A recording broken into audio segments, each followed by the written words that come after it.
Magic Eclipse, written by Jin. Chapter 1. Once upon a time, two elements fell down to earth. One was made of pure light, and the other was made of pure evil. The two collided, causing a war between humans, leaving the world in chaos. Soon, neither kingdom could win.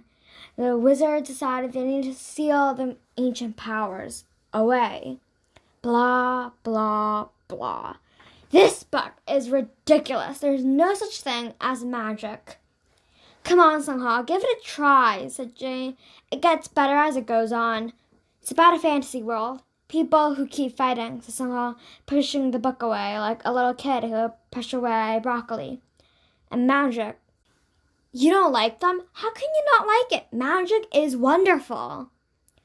And then what? A handsome knight on a horse comes and rescues you, asked Natasha. Magic is real, retorted Jane. I've seen it. Really? Where? In here, she said, holding up the book. Exactly. Magic only exists in books. Natasha, back me up, exclaimed Sungha, looking over at Natasha, who was staring at her phone. Whatever, she said, carelessly. Oh, come on, exclaimed Sungha. Wow, it's getting late, said Jane, checking her phone. We should be getting back home. Amma, I'm home, shouted Sungha as she stepped into the kitchen. Her mom was on the phone, and she briefly waved. Yes, please, we are so, said her mom. Sungha walked down the short hall to her cozy room. Suddenly, a figure jumped up from one of the rooms. You cannot pass! Emily stretched out her arms, blocking Sungha's path.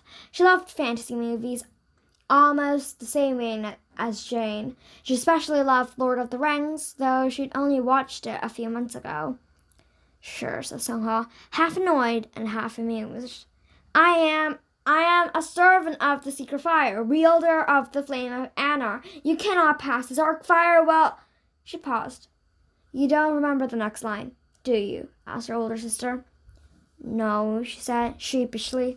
Do you? Sungha simply ignored her and ran into her room and shut the door behind her. She started to kick some of her clothes out of the way as she cleared a path to her desk. Where's the laptop? Sungha said to herself. I put it around here somewhere. The laptop was found under the pile of the homework she hadn't finished. Sungha opened her laptop, entered her science website, and had a peek at the latest articles.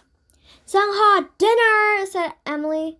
Wait, in a minute, Sungha shouted back. Surprisingly, Sungha found both her mom and dad in the kitchen.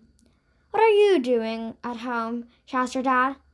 We have a surprise, said her mom. Surprise? What is it? After dinner, her mom replied. The family all sat down, and her mom handed out bowls of seaweed soup, which was Sungha's favorite. When Sungha got up to leave, her mom called her back. We need to talk, she said sweetly.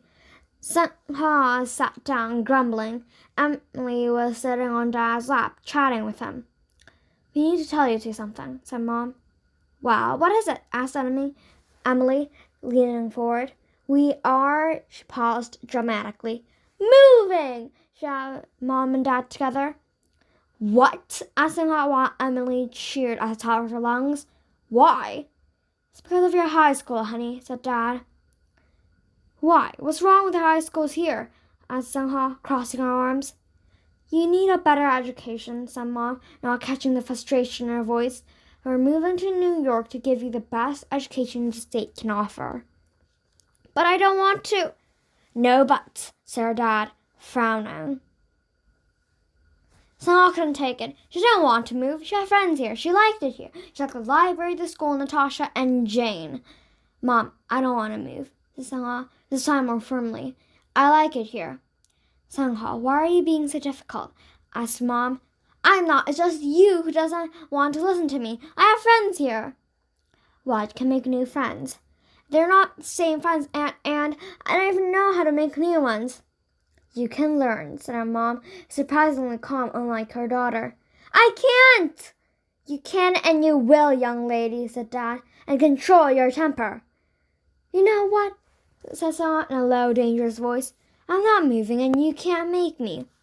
Sungha, said Mom, getting up from her chair. Why do you care all of a sudden? You haven't paid any attention to me for years. So why start now? Sungha shouted as all the memories of the past few years flashed in her head. Her parents were always busy. Always. Sungha sunshine, said her mother, trying to calm her. I don't care, shouted Sungha as she stood up and ran to her room. She could hear her dad's voice, but she kept running. When she reached her room, she shut the door with a loud slam. She locked the door behind her and jumped into her bed. Sungha's eyes were burning. She grabbed a pillow and cried into it. That was all Sungha could remember of that night. Beep, beep, beep. Sungha woke up dangling on the edge of her bed, tangled up in her own blanket. She struggled to turn off her alarm, but ended up crashing down on the floor with a thud. Ow, she mumbled, getting to her feet. She picked up her phone from the bedside table and turned it on. The bright light from the screen of her phone welcomed her to the start of a new day of her boring life. 8:21. What the? Cried Sungha, jumping into action. Sungha grabbed her glasses and ran out of her small room, dragging her blanket behind her. She ran toward the bathroom and stared at her sleepy form. Her hair was sticking out in all directions, probably the result of not brushing her hair before going to bed. Not that she ever did. She splashed water onto her face, smoothed her contacts into her gummed-up eyes, and shoved her toothbrush into her mouth. After a quick gargle, she ran into her bedroom and grabbed the nearest clothes she could find from the floor and put them on. "Annie," cried her little sister from the doorway, "your alarm was ringing for about 30 minutes. You're going to be so late. Amma said so." "She always says that," said Sungha, grabbing her school bag, which was slumped in the corner of the kitchen. "And is always right," said Emily, sticking out her tongue before heading out the door. Sungha glared at her sister before quickly grabbing her bag and her lunch from the small kitchen table and ran out the door. Come on, cried Sungha, hammering on the elevator's down button. The elevator was stopping on every floor there was. Sungha checked her phone again. 8:34. Ugh! She ran down the stairs to the main entrance and hopped on the bike, which was parked next to others. I hope I'm not late. She biked out of her small apartment complex and headed to the main area of town. She passed familiar streets and waved at her little sister as she rode past. "Annie, pick me up after school," she cried. "Dad, please." "Fine," yelled Sungha. When she arrived at the meeting place, which was under a giant tree near the school, Jay and Natasha were waiting for her. "Finally! Look who decided to show up," said Natasha, not taking her eyes off her phone. "Come on, we're going to be late," said Jade. "Yeah, I know. I slept through the alarm," said Sungha. The three hurried toward their class. Natasha was wearing her usual black coat. Her hair, which came down to her waist, was tied into a high ponytail. Jane was carrying an extra bag. Her curly hair was tied into a bun, and she was wearing tight pants with a cute shirt. "Sungha, what's with your clothes?" asked Jane. Sungha looked down at herself. She was wearing a long hoodie that came past her waist and her mother's old blue jeans. Both looked old and unwashed for a couple of months. "Yeah, hard to say," said Sungha. "Just got whatever I could off the floor." "And your hair," said Jane. "Let's just get him before we're late," said Natasha, sighing. They walked past a couple of girls and boys who were talking to each other near the entrance of the school. "Oh, guys, look! It's a Korean karate kid," cried one of the boys, pointing out Sungha. "Shut up, Jay," she said. Or else what? Gonna punch me again?" Sungha had got suspended for a week for punching Jay in the mouth. "She had the right to," said Natasha. "And who gave her the right?" "You," the three friends said in unison. They ignored the rest of Jay's shouting and walked through the crowded hall. "I wonder when I'll stop bringing that up," grumbled Sungha, stopping in front of her locker. "I mean, that was just like a year ago." "Until you graduate, probably," said Jane, sighing. "You know what they're like. They gave Natasha a hard time for a month until she called the police." "Actually, it was a week," said Natasha, "and my parents weren't very happy." "From what I've heard, they're never happy about anything," said Sungha. "This is the only thing you have in common with your parents." "Gee, thanks," said Natasha, getting her books from her clean locker and slamming it shut. Jane leaned against her locker, which was covered in stickers and other glittery stuff. Who are you taking to the school dance? Don't tell me you're going to miss out all the fun. Yes, definitely. Fun? I don't think so, said Natasha. My parents have given me enough dances and parties for a lifetime. Too bad your lifetime isn't over yet, said Sungha. Shut up, said Natasha. Don't make me feel worse than I am now. You have science and chemistry today. Really? Said Sungha, checking her schedule. Cool, but I thought we had language arts today. We did, said Natasha, until we didn't. Jane sighed. I hate science. Why do they keep trying to explain how things are? Can't they just accept it? It's like they're trying to explain what magic is. That's the reason we have science, to explain the impossible, said Sungha, and to prove magic isn't real. Magic is real, said Jane. Students, cried the vice principal, get to your classes. Sungha stared at the window from where she was sitting. She nearly dozed off, but managed to keep awake. The teacher kept talking on and on about how boring history that Sungha didn't even care about. Miss Sungha, cried the teacher, answer the question, please. Well, said Sungha, looking around the room for help. She saw Natasha making a bunch of hand gestures. Happened in the 1830s? No, 1930. And there was this fog? No, money falling, stuff. Sungha could nearly hear Natasha face-palming. Right, as Miss Sungha had said, in the 1930s, the Great Depression came. Sungha let out a breath. She would never get a history. How can one just remember everything old people had done over the past millennium? And who cares? Old people. She sat down in her usual spot in the cafeteria. It was near the school's water fountain, which no one used because one of the first-year students threw up into it. The water never tasted the same. Today was just horrible, said Natasha, sitting down next to her. Can you believe the amount of homework she gave us? And I still haven't finished my history homework due tomorrow, said Sungha. How come? You texted me yesterday around 1 a.m., said Jane. Well, blame the new book I was reading, said Sungha. It's way more interesting than boring history assignments. Right, said Jane. Anyway, said Natasha, I have to go to my babushka's this weekend. Again? Asked Sungha. My babushka is having a party and my family's supposed to attend, said Natasha. Are you going to dye your hair blonde again? Asked Jane. Because that was hilarious. Let's us not talk about that, said Natasha. Sungha got her bike and headed out of school. Natasha was next to her with Jane. I'm telling you, Natasha, we are just meant for each other. It's so romantic. I mean, he's so polite and handsome, and then we'll hang out with Samantha's gang. Who's Samantha? Asked Natasha. You know, the popular girl with braids. She invited me to go to a dance together. Wow, I guess that's cool. Guys, I have to pick up my little sister from school today, said Sungha, getting on her bike. Weren't we going to the library together? Asked Jane. Meet me there around 4, said Sungha. Gotcha, said Natasha. Jane got on her bike and Natasha hopped on her skateboard and they headed toward the town gym. Sungha pedaled toward her little sister's elementary school, where she was doing her after-school activity, which ended around Sungha's.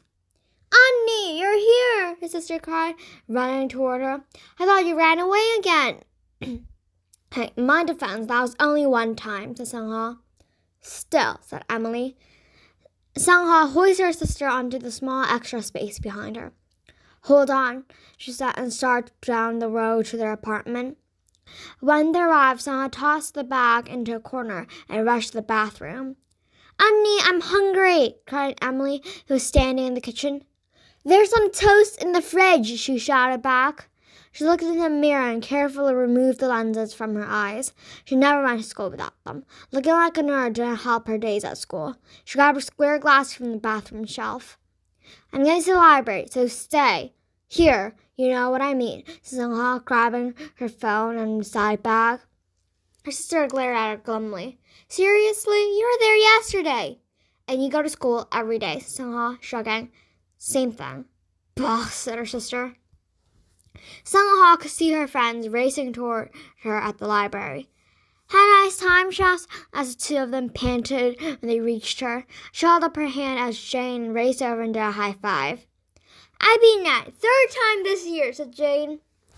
Yeah, and I won 45 times, said Natasha. And now you two are covered in sweat, said Sung-ha.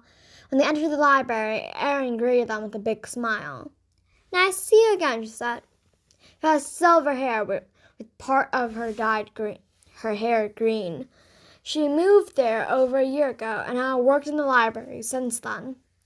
We met yesterday, said Natasha, and the day before that. Erin, I love the book you recommended me, said Jane. I know, right? Said Erin, smiling, but it gets darker as it goes. Looking forward to that, said Jane. God, I hope she doesn't cry over it, said Natasha. Remember when she read Harry Potter and the Order of the Phoenix?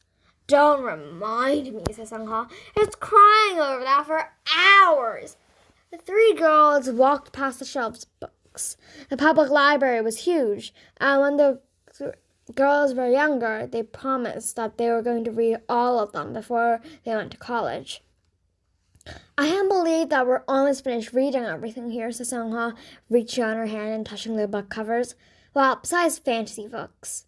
Yeah, but Jane did, said Natasha, watching Jane examining two books, comparing them. Look, guys, this book doesn't have a classification code, said Jane, and it doesn't have a title either. Her friends gathered around her. Jane turned the cover to check the author's name, but the thing was, it wasn't there either. Are you sure this is a book? Asked Sung-ha. This is so cool, said Jane, turning the page. Someone felt the weight on her shoulder disappear. At first she was happy that the bag was gone. Then she realized that bags aren't supposed to disappear into thin air. That was impossible. She turned to see someone run off with their bag. Hey! Cried Sung-ha. The teenager had greenish mint-colored hair. She was wearing a cap and mask, which covered half of her face. Get her, said Jane. She could be dangerous. She might be a spy from another country, and she might use your back to communicate with her boss. What? Asked Natasha. And without warning, Jane bolted after the girl. Sung-ha sighed and followed her. Guys, cried Natasha, and dragged her feet after them.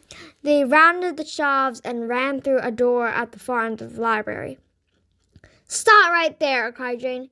Seriously, Jane, Sung-ha, do you think she'll actually stop?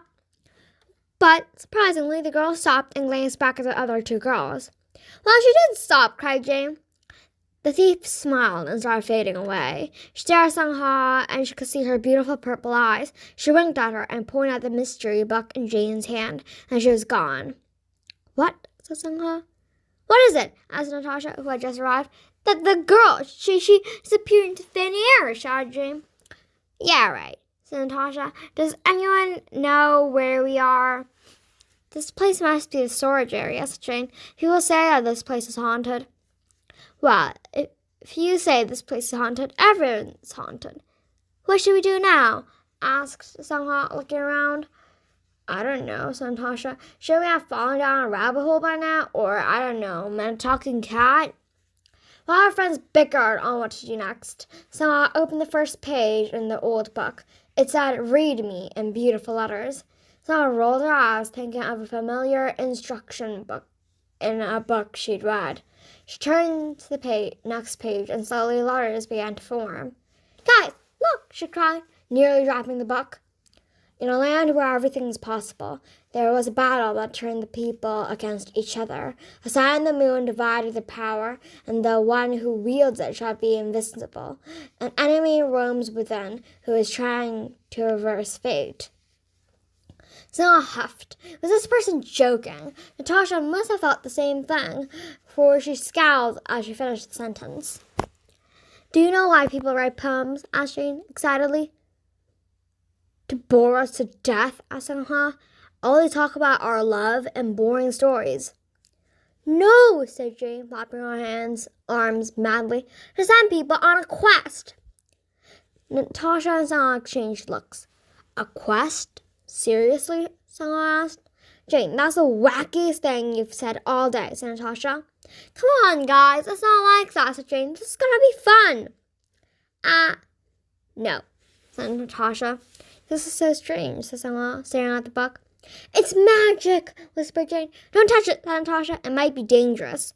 Magic is not dangerous, retorted Jane. It won't do anything, said Sung-ha. It's only a book. Those words just appear out of nowhere, said Jane. It's magic. There has to be a logical explanation, Sung-ha, reaching toward the book. Don't touch it, said Natasha.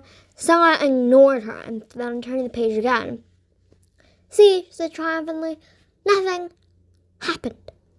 Wait, said Jane. Some letters started appearing. Turn the page, it said in beautiful letters. Magic, whispered Jane. Can you please stop that? Asked Natasha. Come on, Sung-ha, turn the page, said Jane. It was blank, but when she turned the page, the golden letters appeared again. Read it, said Jane. Okay.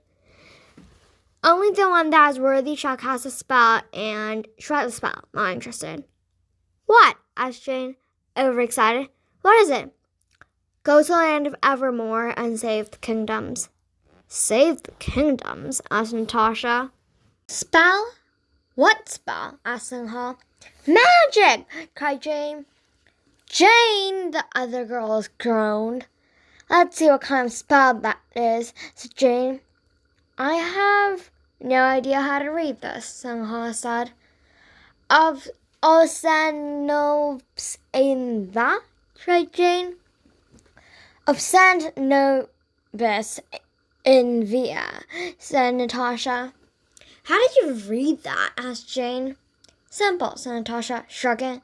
Use the sounds of the alphabet. Yeah, said Sung-ha. How simple. So who's gonna try it? Asked Jane. All this is a joke, said Sung-ha, closing the book. There's no such thing as magic or such a thing as a spell. The Opus Novus in via is probably some. She stopped. The pages from the book started fluttering everywhere. What's happening? Asked Sung-ha. You said the spell, said Jane. So we're all going to go to the land of Evermore to save the kingdoms. Magic is not real, shouted Sung-ha. Meanwhile, their other friend was too busy typing something into her phone to notice their shouts and screams. The pages from the magic book swirled around them like a tornado, covering their vision. Yet it didn't leave a cut on their skin. Pages slowly settled, and they looked around. Hey, guys, I found out what the abstand thingy means, said Natasha, still looking at her phone. It's actually in Latin and translates as show us the way. Jane and Sung-ha weren't listening. Nat, I think you need to see this. Chapter 2. Stay calm, Sung-ha, said Jane. This is how every fantasy novel goes. The heroines end up in a dark clearing and go on a mysterious adventure. They had landed in a grass clearing. There was a hill on the west side and a forest surrounding the other sides of the clearing. Natasha stared at her phone in confusion. She held up her phone in the air and waved it around. Sung-ha, who had gotten very pale, looked wildly around, trying to find a big public library. Isn't this exciting? Gasped Jane as she began to wander off, exploring this new land. Guys, said Natasha after a moment, my connection is gone. What do you mean? Asked Sung-ha, trying to control her hyperventilating. I mean, there's no internet, said Natasha, holding up her phone so she could see. It was true. There was no internet. No, screamed Natasha. How can I survive without the internet?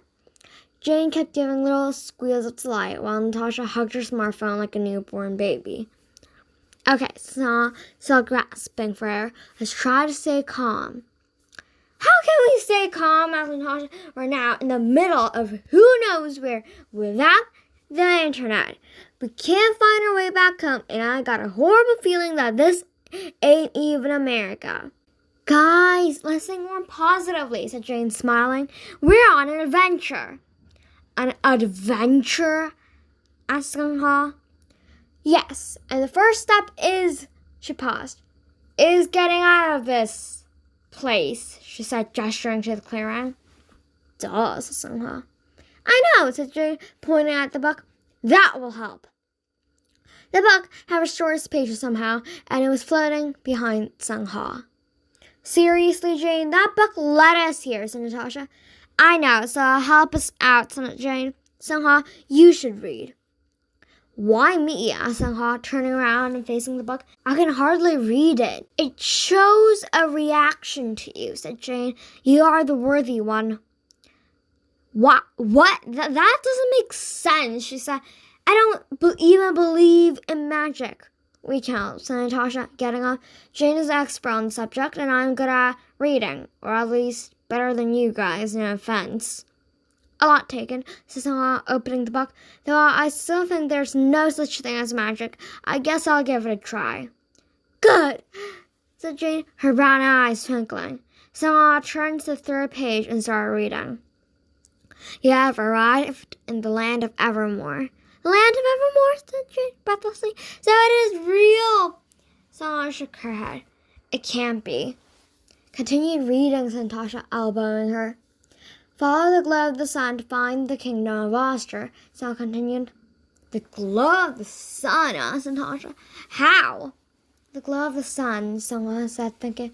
The glow of the sun. The book means follow the sunlight, said Jane. The sun's setting. There is no way we can follow it now. Sunlight? Asked Sung-ha. Sunshine? This is a long shot, but she said. But my mom often calls me sunshine. Didn't you say, Jane, the book has a reaction to me? So we need to follow you? Asked Natasha, confused. Dunno, someone said. I don't know where we are. Maybe the book can tell you, said Jane. This is stupid, Sung-ha. We're taking orders from a book. A magic book, said Jane.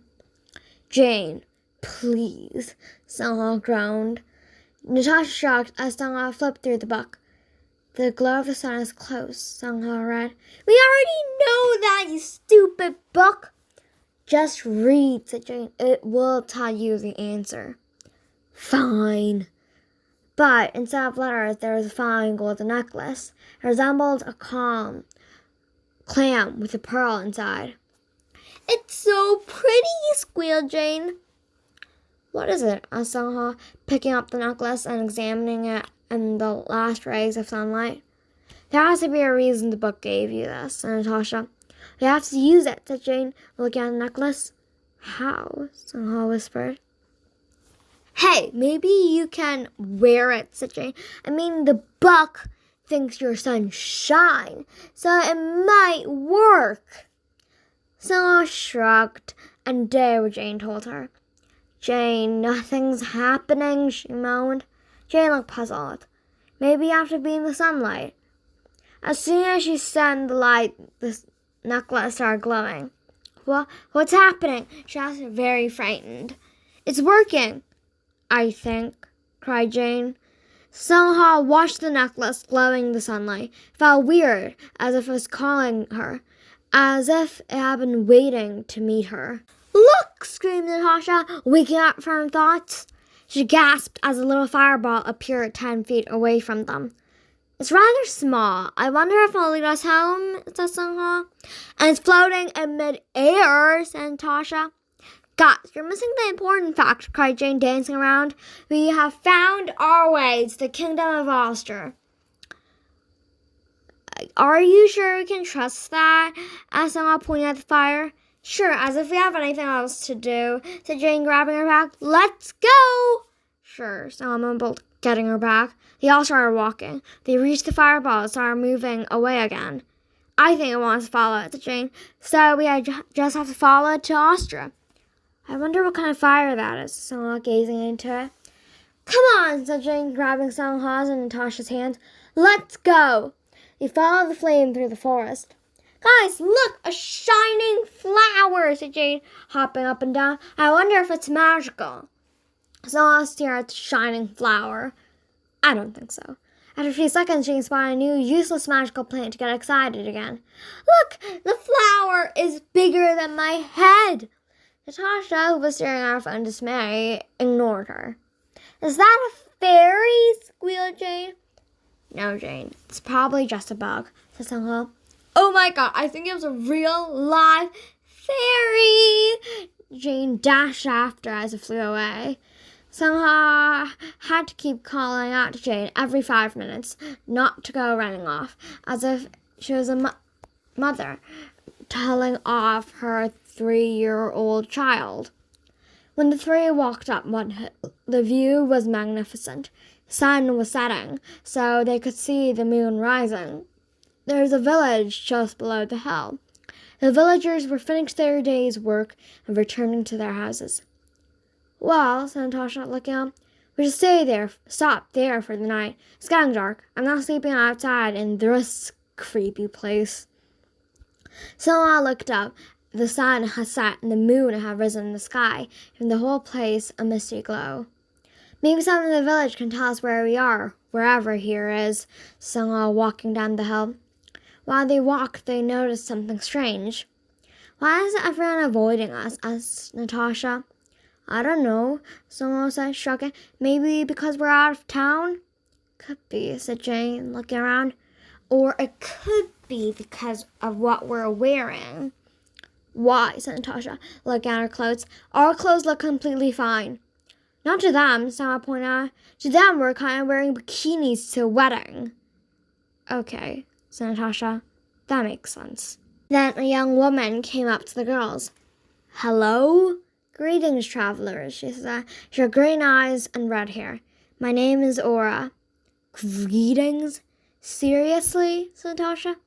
I'm Jane. This is Natasha and Sangha. We're going to the Kingdom of Austria. Oh, Jane, do you think it was wise to tell her that? Sangha whispered to her. Oh, it's the Kingdom of Austria. Why? Asked Aura. Because of a said Jane, but Sangha covered her mouth with her hand. Bob, she said frantically. Bob? Yeah, Bob. He's our cousin, said Sangha.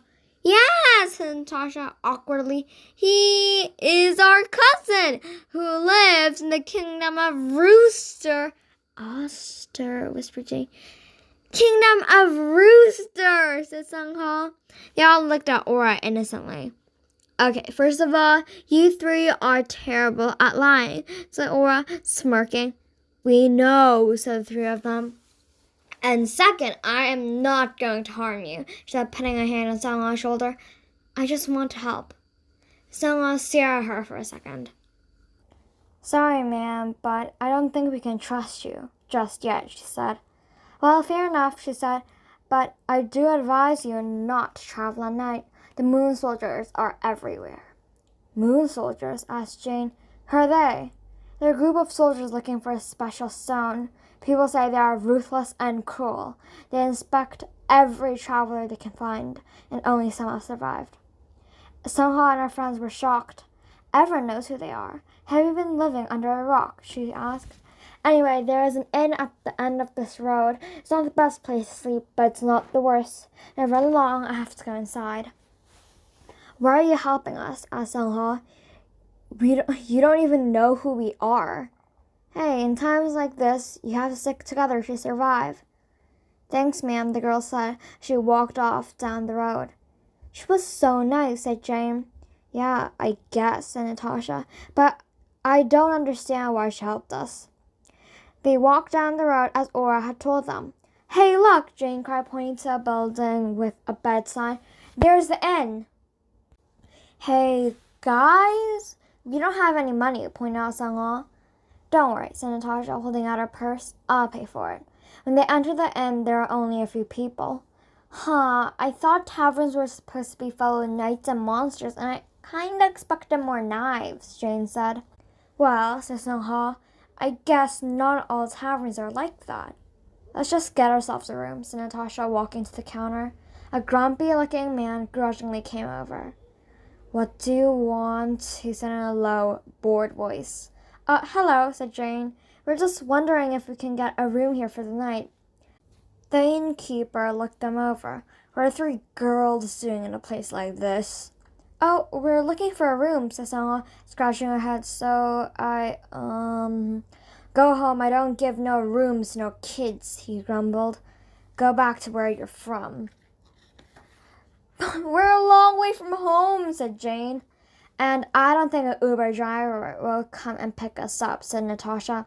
5 silver coins, take it or leave it, said the innkeeper gruffly. 5 silver coins, asked Natasha. I don't have a silver coin, let alone 5. No coin, no room, said the man firmly. But I have this, said Natasha, putting out 5 dimes on the counter. The man examined it and frowned. This isn't real money. Hey, it is a coin and it is silver, so why not take it? Asked Natasha, folding her arms. Actually, dimes are made of nickel and copper blend, so technically it's not made of silver, explained Sangha under her breath. Suddenly, the tavern door burst open and mobs of people ran in.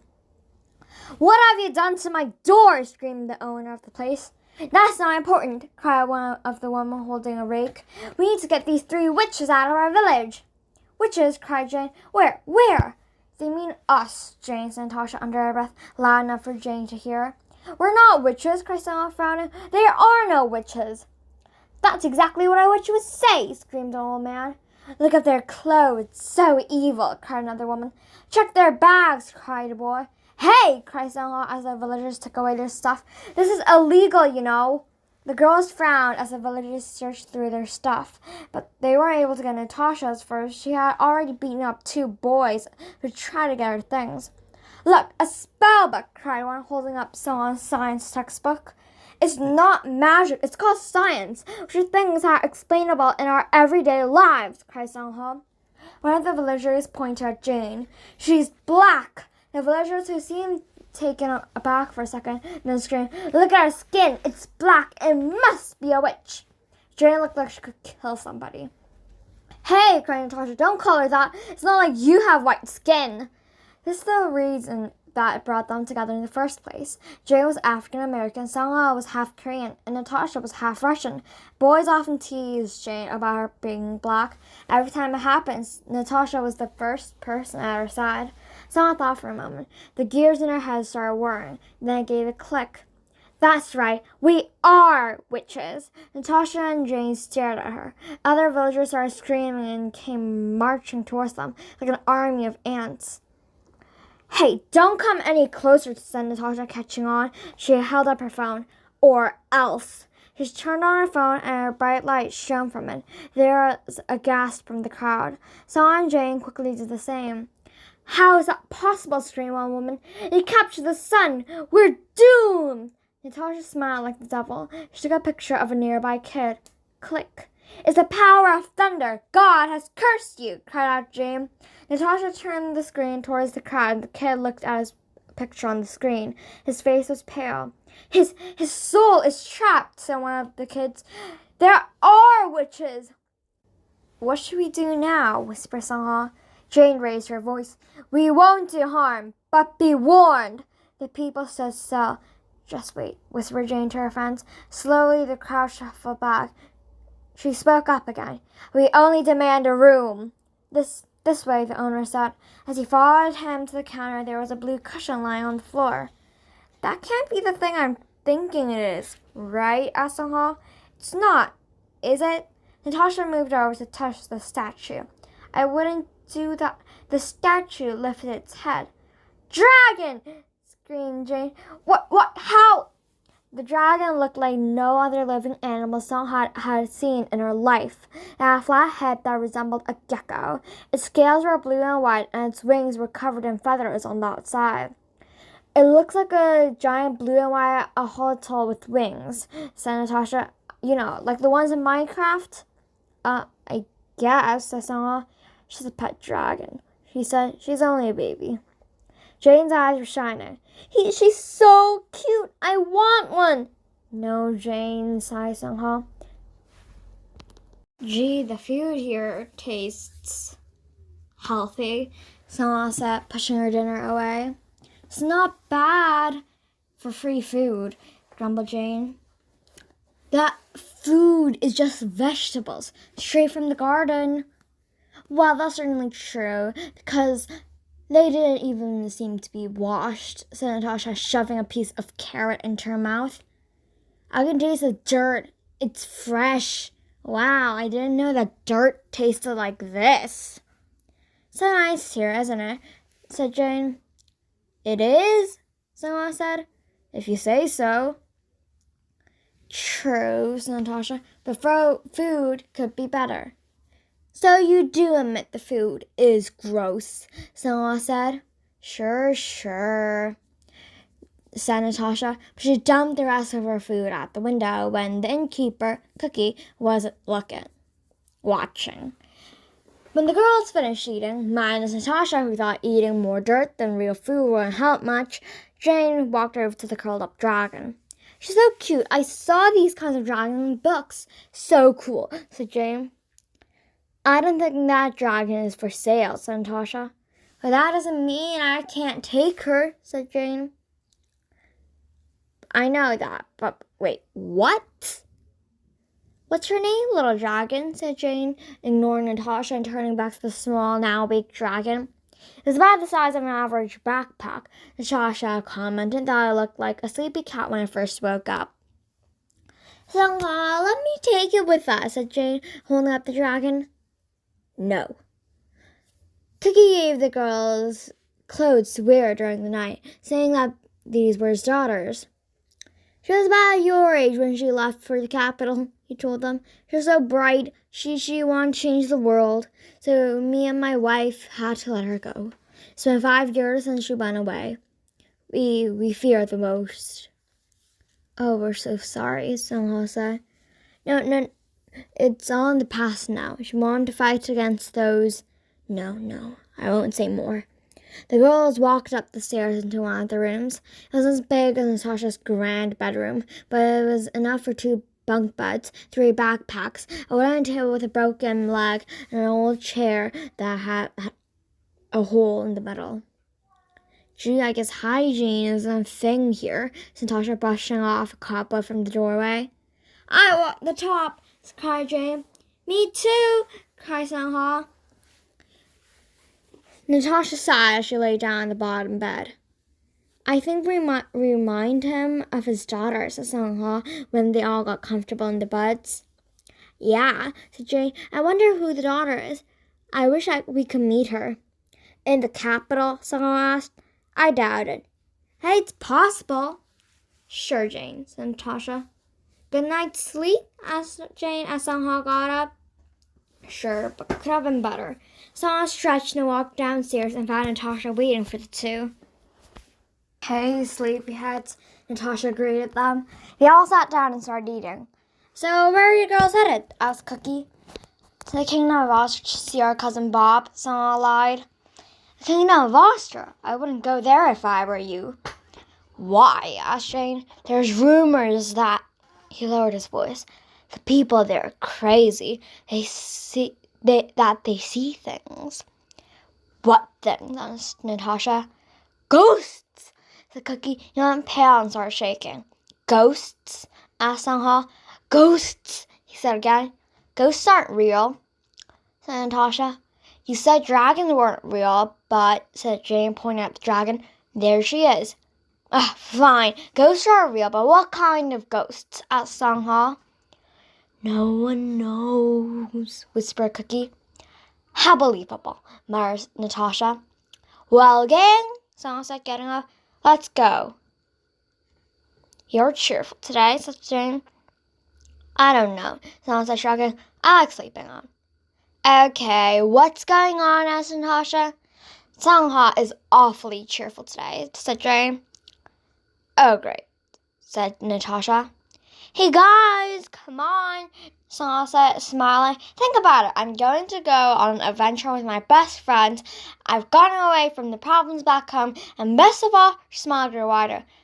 I slept in and will be late for school. Wait, but there is no school, replied Natasha. Exactly. Cool, huh? Woohoo! Cried Jane. I love cheerful Sung-ha. Good luck and be safe, called out Cookie as they set out. We will, they shouted back. Sung-ha got the necklace out and faced the sun. The fireball appeared again. The girls saw her following it. I wonder why other people aren't surprised by this, Jane said. I mean, there's a fireball in the middle of the road. Maybe it's invisible to other people, said Sung-ha. Why? Asked Natasha. I don't know, said Jane, shrugging. It could be anything. They continued walking. They were wearing the clothes that Cookie had given them because they needed to blend in with other people. It might be dangerous with the moon soldiers everywhere. I love these clothes, said Jane. I like your hoodie, Jane, commented Natasha. You look totally gangsta. Jane frowned slightly and was quiet for a moment. That's not who I am. I'm only wearing this to hide my hair and face a bit from the crazies that might think I'm a witch. I'm sorry, Jane, said Natasha, putting an arm around her shoulders. We just love you the way you are. I think I'm allergic to these, Sung-ha said, scratching herself frantically. Natasha was wearing a black jacket over her white shirt. Her brown hair and the jacket looked pretty together. They walked for a long time. Gee, I'm melting, said Sung-ha, panting. Guys, look, said Jane. There was something from behind them. It looks like a wagon, Sung-ha cried. Maybe we can ask for a ride. They waited until the wagon got closer. There was a young man sitting on the wagon. He looked bored and didn't even bother to pull on the reins as he rode past. Hello, sir, Jane said, stepping forward. We just wanted to ask where you were headed. I'm going to the city of the warm fire, he said, looking down at her. Why? We need a ride. No, he said. Why? It's dangerous in times like these. How do you know you're not a spy? He asked. Oh, sir, we're not spies, said Jane. We're just travelers. He looked at them. You girls, he asked, laughing. I don't think so. He laughed as he continued on his way. Okay, he's just rude, said Sung-ha. She looked at the sun. It's past noon. We've been walking for hours. Well, I'm sitting down, said Jane. Hey, Sung-ha, maybe the book can give you some advice. The book? Sung-ha asked.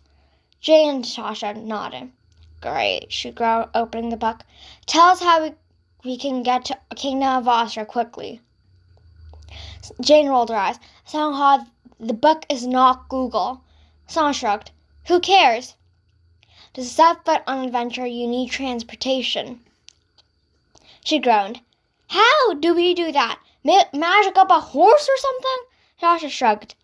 Jane smiled. Hey, that's possible. Anything else? Sung-ha asked the book. Great, now I'm talking to a book. Wait. How helpful, groaned Natasha. Even the book doesn't have an answer. Well, let's just wait and see what happens, said Jane. Besides, we need the rest. We've been waiting forever, moaned Natasha. Sung-ha was lying down on her back, and Jane was staring down the road. Then another cart came into view. There was an older man sitting there. Hello, sir, said Jane again. We're just wondering where you're headed. Oh, no, we're important, he said, smiling. Why, young lady? We need a ride to Austria, said Natasha. Oh, but you three shouldn't go there, he said. Do your parents know? The friends looked at each other. How should they answer that question? Yes and no, answered Sung-ha. It's hard to explain. Don't worry, I'll keep your little secret, said the old man, winking. Hop on board. Thank you so much, sir, said Jane, smiling widely. Yeah, said Sung-ha. Sung-ha heard Natasha mumble, I hate riding carts, or something like that. Once they got on, the old man clicked his tongue and the horse started pulling the cart once more. Jane was staring into the landscape, and Natasha complained the hay was getting into her mouth. Sung-ha enjoyed the ride well enough. Sir, I have a question, asked Jane. It seems that only people who are, no offense, sir, old seem to help us. Why is that? Good question. No, said the old man, sighing. You see, old people like me have lived in the dark times. We know how important it is to help each other and unite as one. But youngsters these days are too afraid to trust. The dark times? Jane asked, curious. You haven't heard the story? He asked, shocked. You don't seem to be around here. They shook their heads. Can you tell us? Asked Jane. Well, I don't think it's a good road trip story. Tell us, said Jane.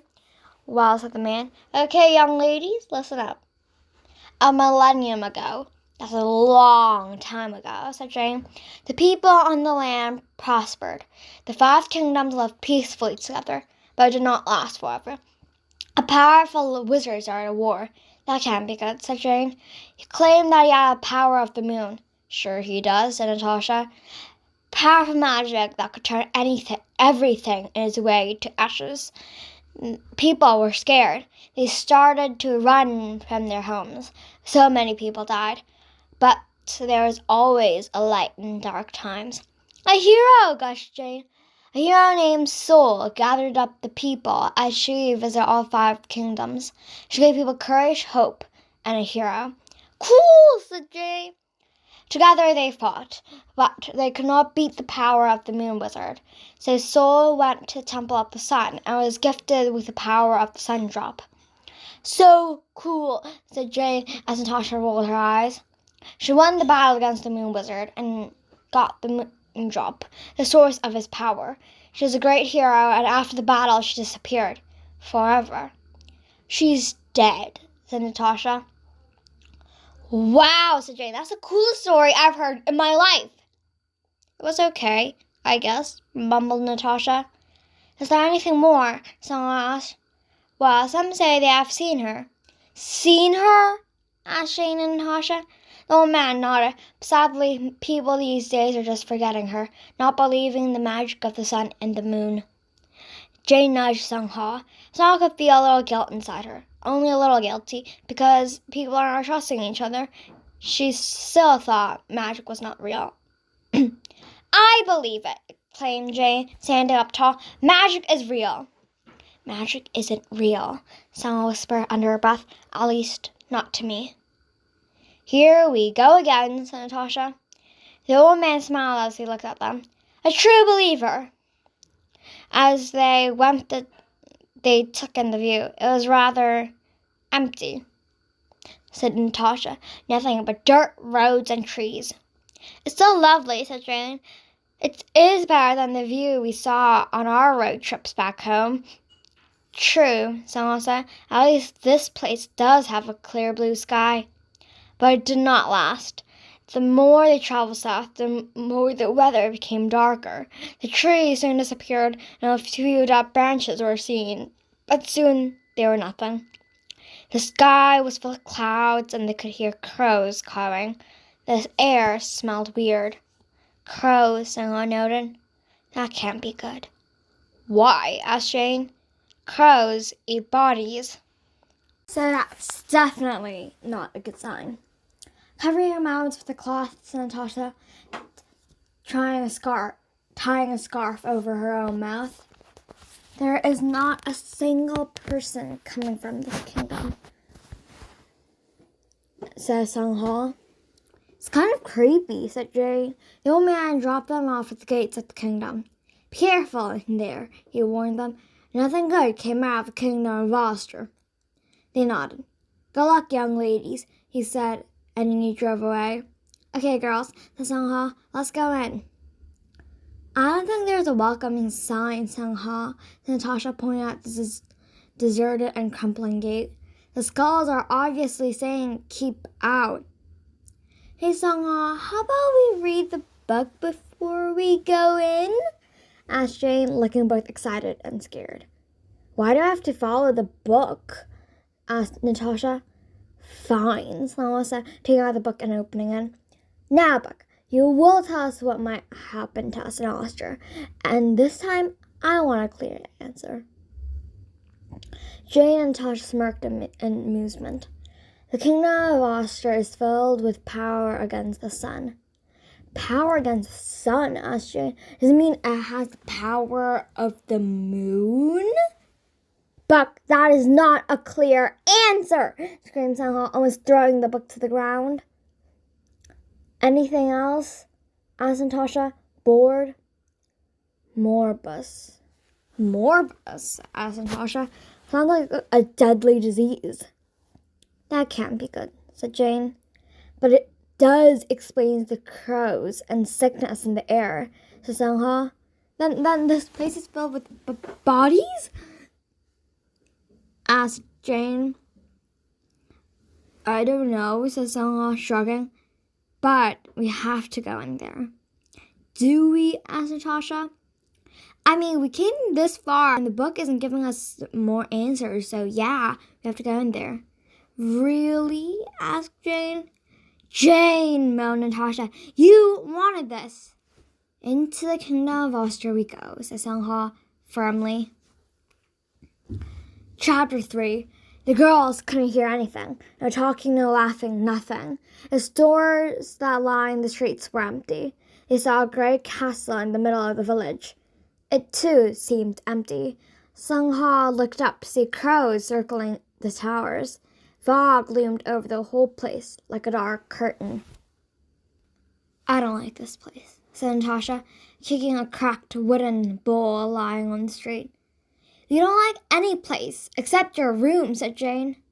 True, said Natasha, shrugging. We need to be careful here. Someone nodded. If the people here all die because of diseases, we might catch it too. We might die? Asked Jane. Great. Just great, Natasha said dryly. Someone said, I don't know. How am I supposed to know? We need to go to the palace, suggested Jane, trembling but in a clear voice. Why? Asked Sang-ha. The king and the royal court could help, said Jane, walking toward the palace. They're not dead, muttered Natasha. As they walked up to the palace, there was no guards at the entrance. As they walked through the palace, they didn't meet a single person at all. Sang-ha was expecting this too. This looks important, said Sang-ha, when they arrived before two towering, ornately carved doors. Maybe it's the throne room. Shall we go in? We should, nodded Jane. If we want to talk to the king, this is where we're going to find him.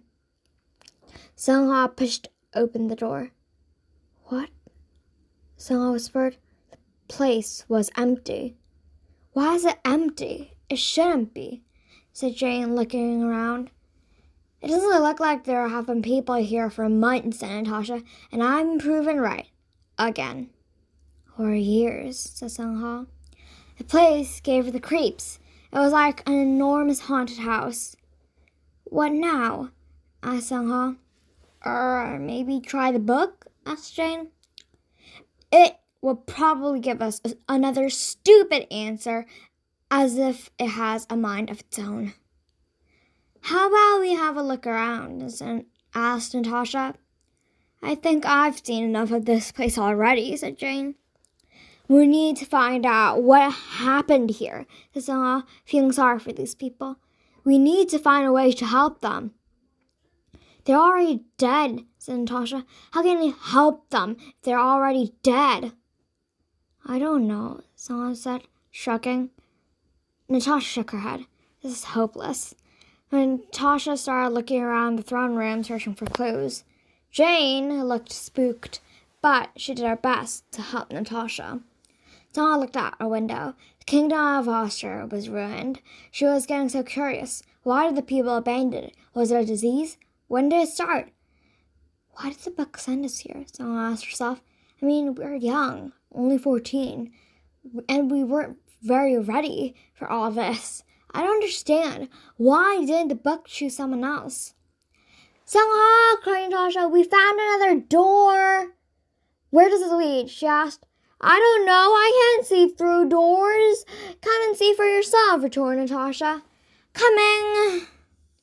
The door, thankfully, wasn't locked, so they pushed it open and entered a spooky hallway.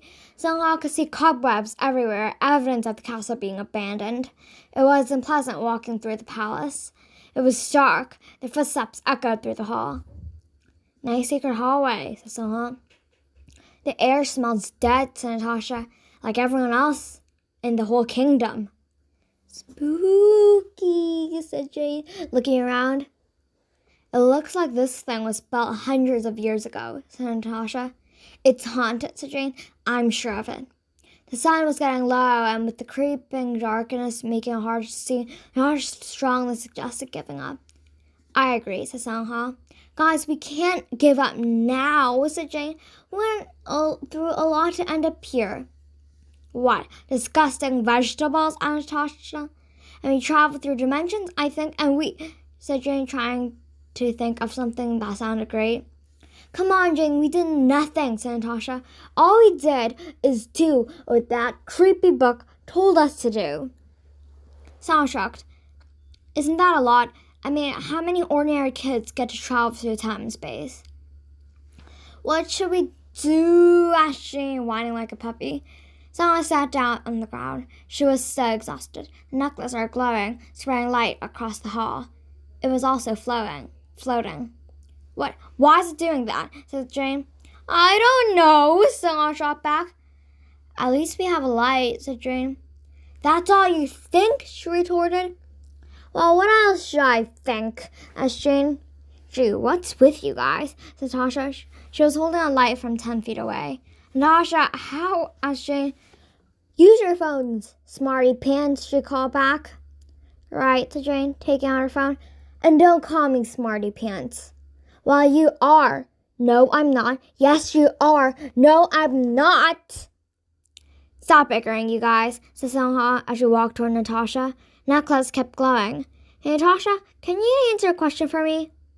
"Well, that was a question, but sure, why not?" "Why is my freaking necklace glowing?" "Magic, obviously," said Jane, looking around the hallway, trying to find a way out. "Dude, calm down," said Natasha. "It's not like it's doing anything else." "Let's just go on," said Jane. She was looking around nervously. Relying on their flashlights, plus the magical light coming from Sungha's necklace, they continued down the hall in silence. Then Jane halted in her tracks. "What was that?" asked Natasha. "The wind," said Natasha, not very convincingly. "Why is there wind in a closed-up space like this?" asked Jane, her hand shaking. "Dunno," said Natasha. Then there was a sudden whoosh. "What was that?" asked Sungha. "Guys, I don't think that was the wind," Sungha said, pointing. "There was a ghost, a blue ghost, floating in midair." Sungha could only make out an outline of a person. It was just floating there, staring at the ground. Jane gasped. "It's a ghost! I knew this place was haunted, and evil soul monsters are going to kill us!" Natasha, on the other hand, was still thankfully calm, or rather ignoring the whole situation. Sungha could do nothing but stare at the dead spirit in front of her, and the blue figure started moving toward them, slowly, then gained speed. "What do we do?" shrieked Jane. "Run!" Sungha shouted. So she started running, tugging Jane with one hand and Natasha with the other.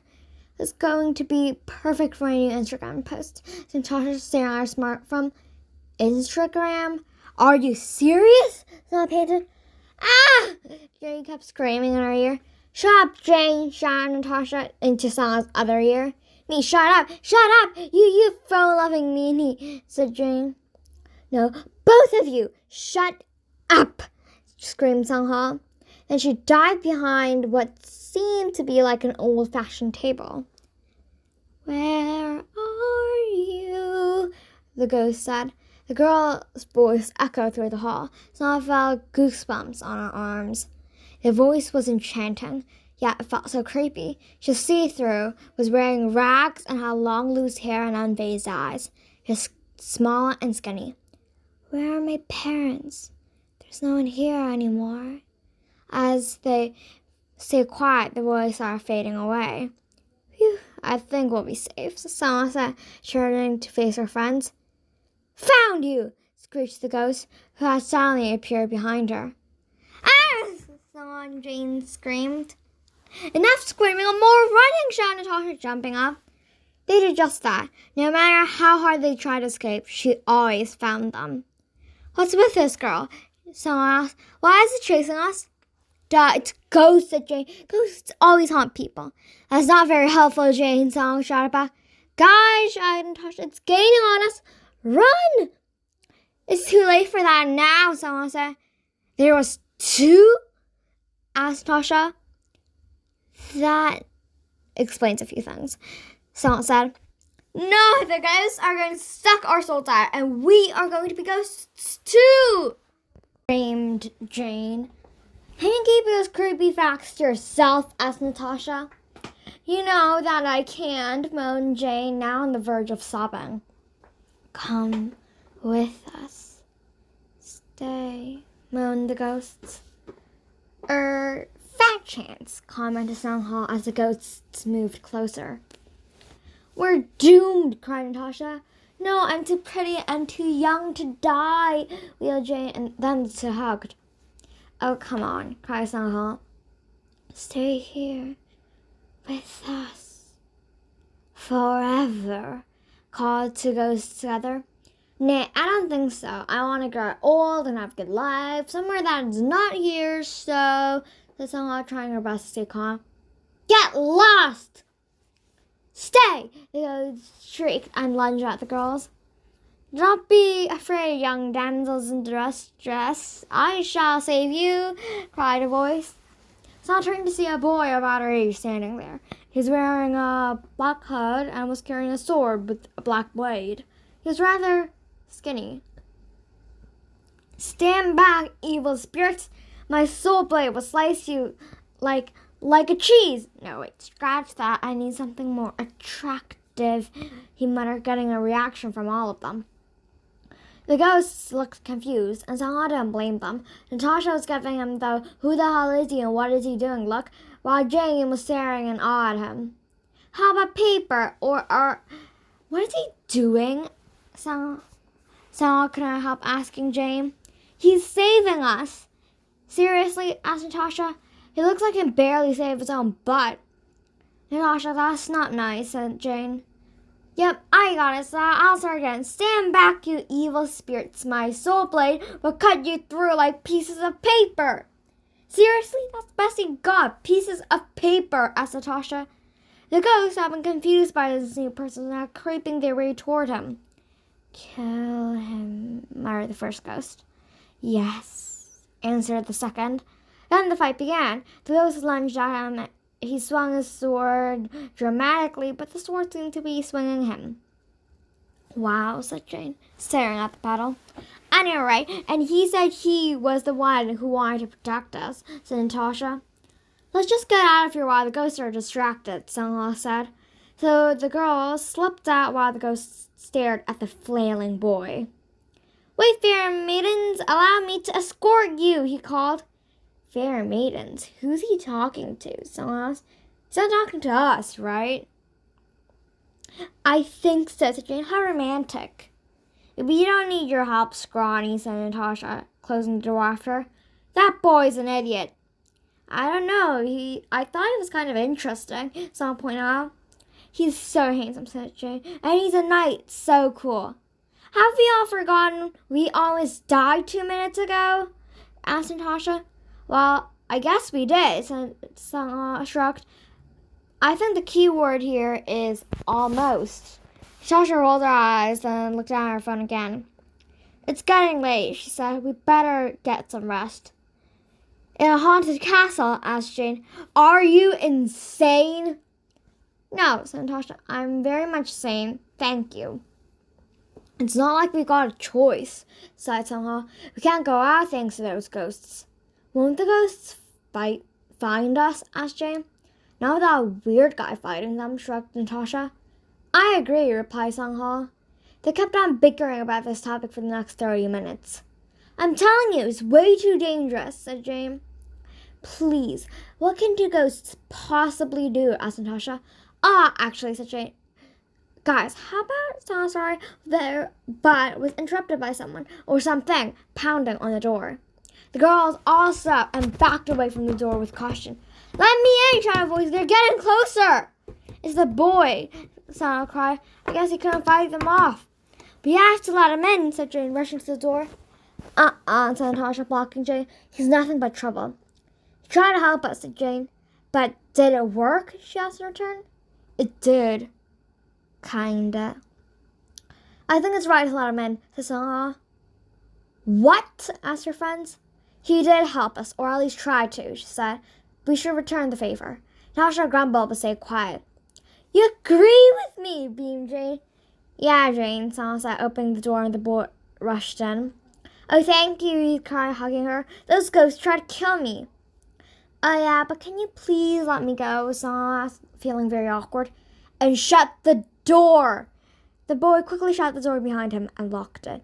He was not that tall, only a few inches taller than Jane. He had indigo hair that came down to his shoulders and a wonky smile. On his back was the soul blade. The soul blade was an ancient artifact that was used by ghost hunters in the past. It was known to cut through souls. It was not an object for a boy to swing around. He also had weird objects strapped on his belt. His clothes were torn and filthy. Who are you? Someone asked. My name is Loon, he answered. I've been staying here for a while. You never really asked, mumbled Natasha. Here? Asked Jane. You must be really brave.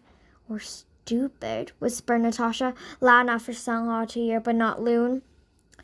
Why are you staying here? Sung-ha asked. There's no reason to stick around in a place like this. Well, I have many reasons, said Loon. I would find something here. What is it? Asked Jane, who was staring at the soul blade with great interest. He turned around and came face to face with Jane. She noticed that he had beautiful sea blue eyes.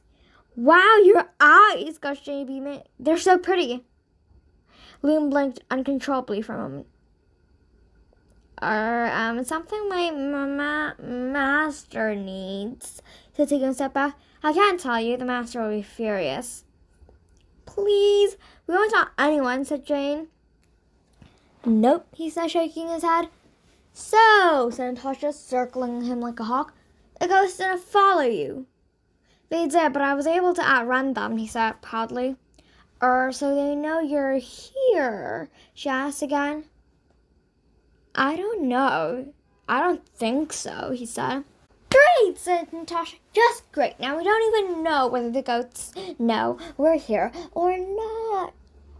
They might, said Sung-ha, but they might not. Natasha couldn't help but facepalm. So, ladies, said Loon, standing up, what can I do for you? Dude, said Natasha, we're like 14. No need to call us ladies. I don't mind, said Jane. She's standing very close to Loon. He looked at her awkwardly. Well, you can find us a way out of here, Sung-ha said. We're lost. I can help with that, he said, smiling at her. Yeah, that's why I asked, Sung-ha grumbled. Follow me. He opened the door and led the way. Jane followed him while Natasha grumbled, but followed him out anyway. Sung-ha looked around the room for a second and followed them outside. Are knights real? Questioned Jane. Can you do magic? Who's your master? And so on. Loon looked sick of this conversation and quickly walked away. Poor Loon, Sung-ha whispered to Natasha. I know, said Natasha, staring at the pair disapprovingly. Let's just hope they don't get all lovey-dovey or anything, said Sung-ha, smirking.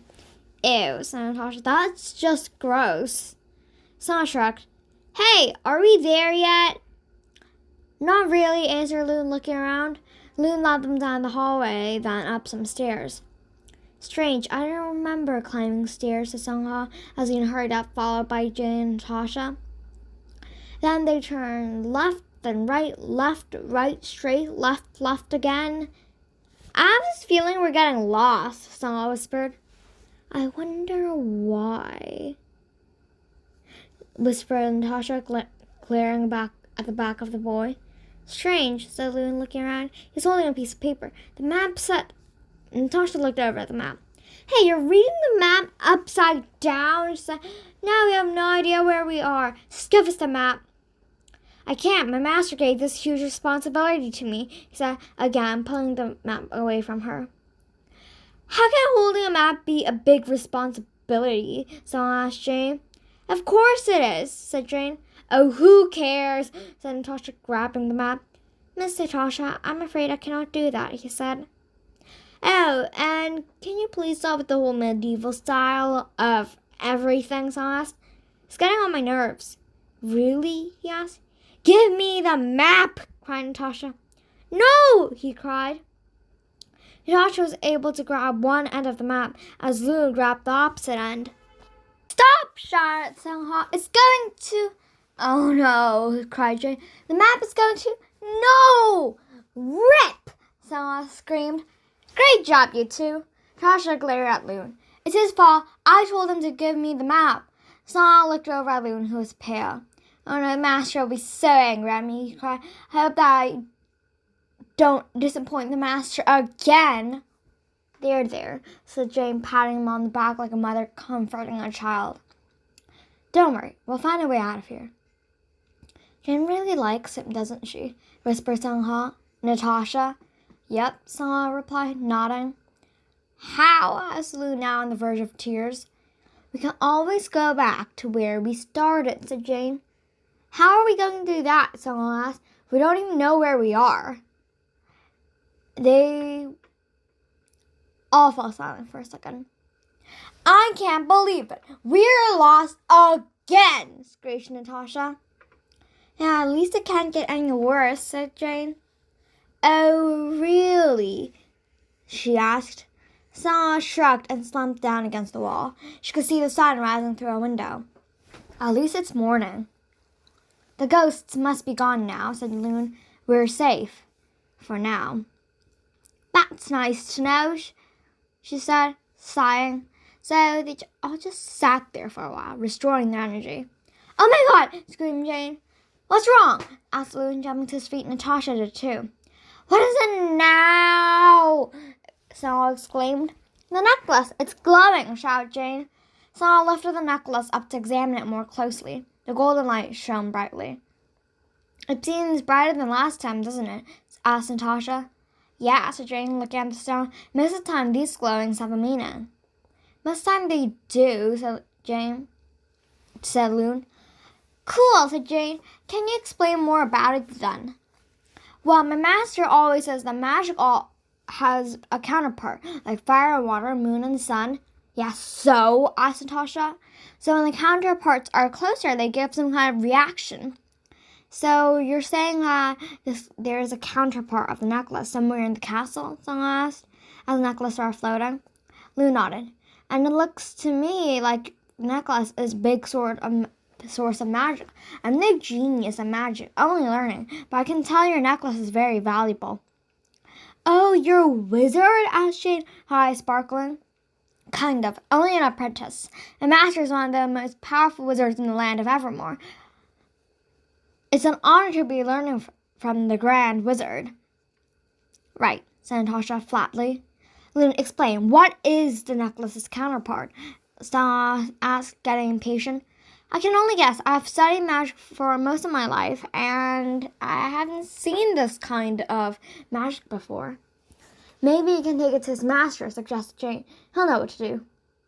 Of course, what a wonderful idea, except that we're trapped here, said Natasha. Okay, said Jane.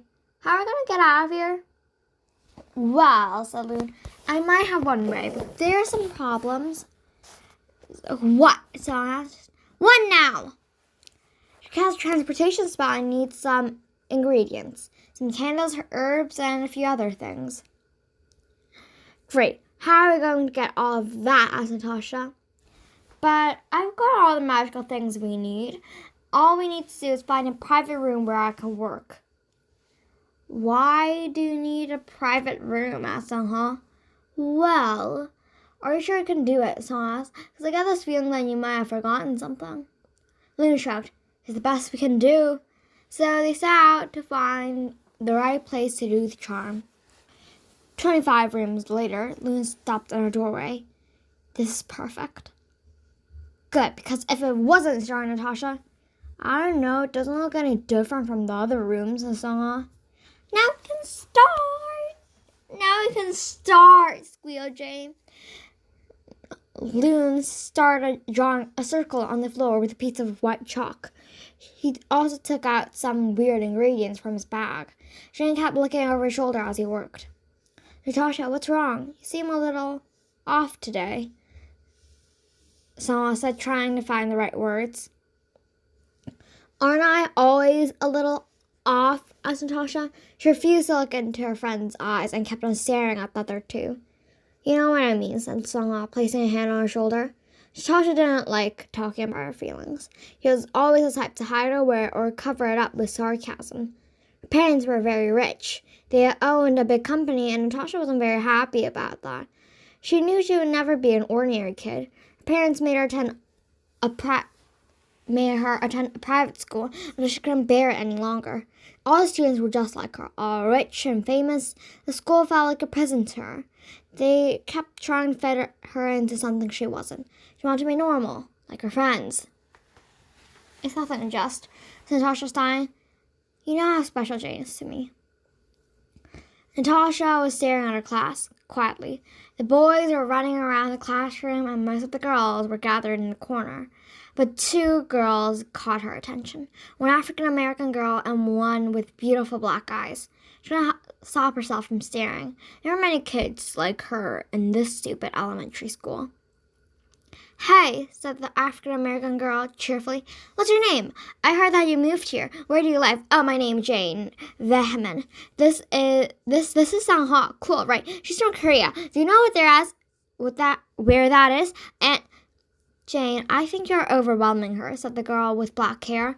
Natasha stared at the pair for a moment and then smiled. She felt like an instant connection with them, that she had found two people who she felt comfortable being around. And it was clear that the light Jane showed her that day was brighter than Natasha had ever seen. Hey, Nat, you still with us? said Sang-ha, bringing Natasha back to the present. I'm worried that Lou might could we really trust him? I'm just worried. I get it. You don't trust him. I know what it's like, but don't you think Jane's having a good time? It's her dream come true. Magic, dragons, wizards, everything. I think we should give him a chance. Yeah, I guess, mumbled Natasha, smiling at Sang-ha. Thanks. You're not jealous, are you? No, I'm not. Yes, you are. Guys, called Jane. It's ready. Come and see.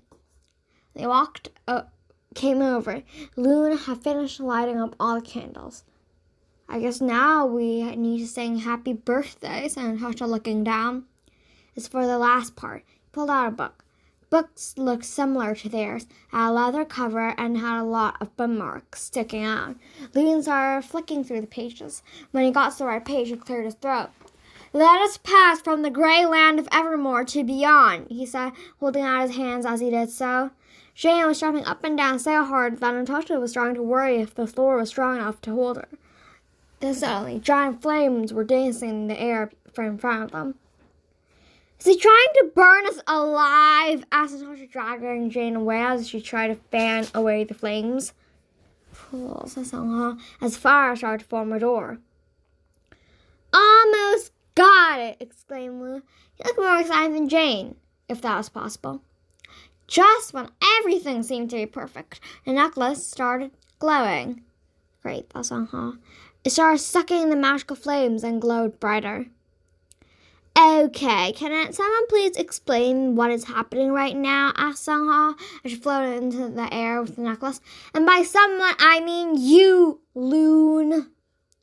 Me? Asked Loon, looking stupid. Yes, you, she shrieked. She's losing her mind, saw her Natasha as Jane tried to pull her down. Well, said Loon, I think. Sang-ha started zooming out of the room and across the hallways. Sang-ha shot Natasha, Jay and Loon running after her. And anyone stop this? How? Asked Jane. How should I know? How should we know what you don't know? Asked Natasha. I don't know, Sang-ha screamed back.